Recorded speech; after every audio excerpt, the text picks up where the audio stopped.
Kurma dari Israel dijual secara terang-terangan di pasaran tempatan. Dan lebih mengecewakan, kurma itu tertulis secara jelas dan nyata diimport syarikat dari Malaysia.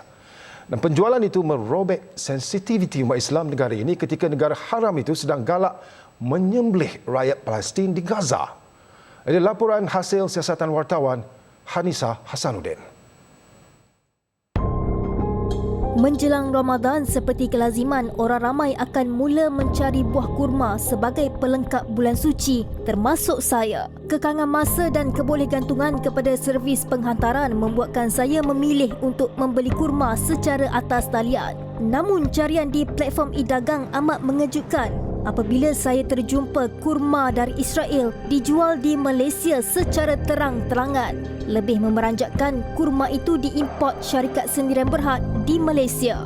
Bagi mengesahkan kehadiran produk dari negara haram itu, saya menyamar sebagai pelanggan dan masuk ke premis berkenaan di Petaling Jaya untuk melihat dengan mata kepala saya sendiri. Memang benar produk itu dipamer tanpa berselindung di dalam peti sejuk premis berkenaan. Di atas tangan saya secara jelas tertulis, bungkusan itu mempromosikan produk of Israel. Lebih membimbangkan turut tercetak kurma negara haram itu diimport dan diedarkan syarikat dari Malaysia, Matahari Sendirian Berhad. Bagi mengelak dari disedari pemilik, saya segera meninggalkan premis berkenaan. Dan bagi mendapatkan jawapan mereka, saya menghubungi syarikat beralamat di Klang, Selangor itu yang turut mempunyai gudang di sana. Ini alasan yang diberi. Actually, it's not directly from country to itself. Actually, it's from our kita punya supplier, but they want also I kena check dengan related department because this one I'm not sure. Matahari Sendirian Berhad. But it's not directly. Sebab memang barat ni tak boleh there is no import export directly to Israel lah. Saya masih menunggu maklumat lanjut berhubung pembekal yang disebut. Namun syarikat Matahari Sendirian Berhad masih belum memberi sebarang jawapan. Apa pun alasan yang diberi, mempromosi dan membantu ekonomi negara haram itu melalui penjualan produknya di negara ini tetap mencalar sensitiviti umat Islam.